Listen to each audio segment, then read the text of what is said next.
the first of the tribes to go into idolatry, and Ephraim also went into idolatry. So instead of listing the tribes of Dan and Ephraim, he does list, of course, the tribe of Joseph.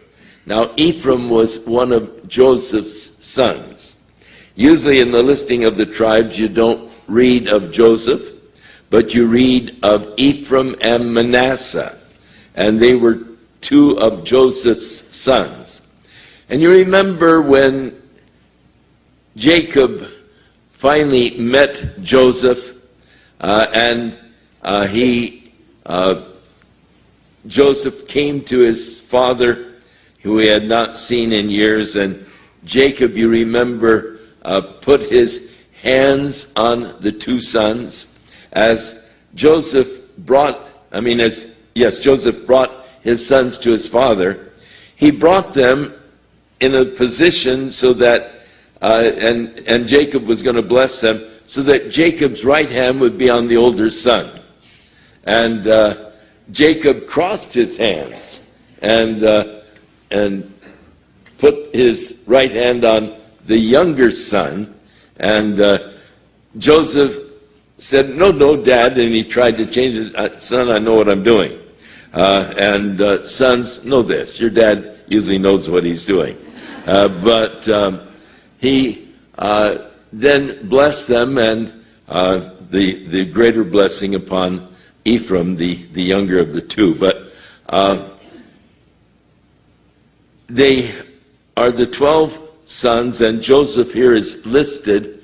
Manasseh is also listed, and Levi is listed. Now, usually Levi is not listed because the tribe of Levi did not receive any inheritance in the land. In apportioning the land out to the various tribes, they apportioned certain sections to each of the tribes, and Jacob said to Joseph, these two are mine. Whatever sons you have from here on, they can be yours, but these two are mine. So Jacob claimed the two sons of Joseph, Ephraim and Manasseh, and then in the listing of the tribes, you usually find Ephraim and Manasseh listed. They received their portion in the land, but there was no portion for the tribe of Levi, but they had cities for the Levites throughout the land, but no portion was given to them. It said God was their portion. So the names of the sons are interesting, and especially the order in which the sons are listed here. Oh, and just incidentally, though Dan is not listed as being sealed to escape a part of this great tribulation, in the book of Ezekiel, in the future, when the Lord comes, again, the land is going to be apportioned out to the tribes of Israel.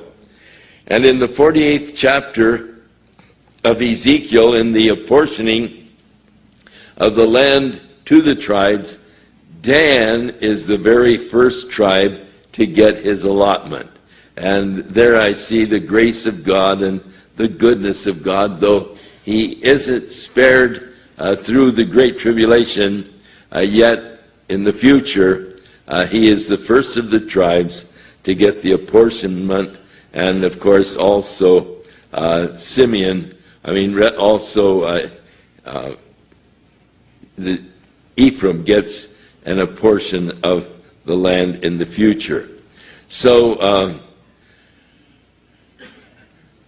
Judah is the first one listed here, of the Judah 12,000. The name Judah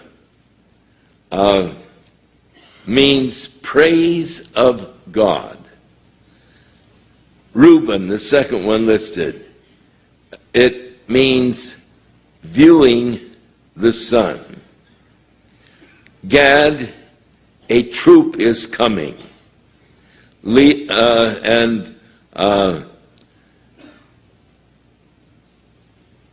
Asher means blessed. Leah, the mother, said, happy am I, for the daughters will call me blessed, and she called his name Asher. Naphtali, it means wrestling or striving. It was a difficult pregnancy, and so she called him striving in her womb. Rachel said, with great wrestlings have I wrestled with my sister and prevailed. And so she called his name Naphtali. Manasseh means forgetfulness. And Joseph called the name of the firstborn Manasseh, for God has made me to forget all my toil in my father's house. And the name Simeon means hearing or obeying. She conceived again, bore a son, said, because the Lord has heard that I was hated, he hath therefore given me this son also, and called his name Simeon. That is, the Lord heard my distressful cry. The tribe of Levi means joining or cleaving to. Genesis 29:34, she conceived and bore a son and said, now as my husband will be joined unto me, because I've borne him these 3 sons, and called his name Levi. Issachar means reward. Leah said, God has given me my hire, because I have given my maiden to my husband, and she called his name Issachar. Zebulun means to dwell. And Leah said, God has endued me with good dowry. Now will my husband dwell with me, because I have borne him 6 sons, and she called his name Zebulun, to dwell. And Joseph means added, and she called his name Joseph and said, and this was the first son, of course, of Rachel, and said, his name Joseph, for the Lord shall add to me another son. And she did have another son, called his name Benjamin, son of my right hand. Sort of putting the names together in the order that they're listed here in Revelation is interesting. A praiser of God, viewing the Son. Blessed ones, wrestling with forgetfulness, but hearing and obeying the word. They hold to the reward of a heavenly dwelling. In addition, they have become sons of God's right hand. And so the order in which the names are given, when you give the interpretation of the names, it is interesting. And of course, if the names were in any other order, it wouldn't make any sense. And so evidently the Spirit of God was directing the order of the names or the tribes given who are sealed, and they go through a portion, at least, of the Great Tribulation. They will be 144,000. They will be, as we said, Israelites, 12,000 from these each of these 12 tribes, and they will be probably the greatest evangelists the world has ever seen. And God will use them during the tribulation period. They are sealed by God to go through the tribulation. They are a type of Noah in the Old Testament. Another time in the history when God brought judgment upon mankind. The judgment of the flood. And God saw Noah, a righteous man, and he ordered him to build this large ark.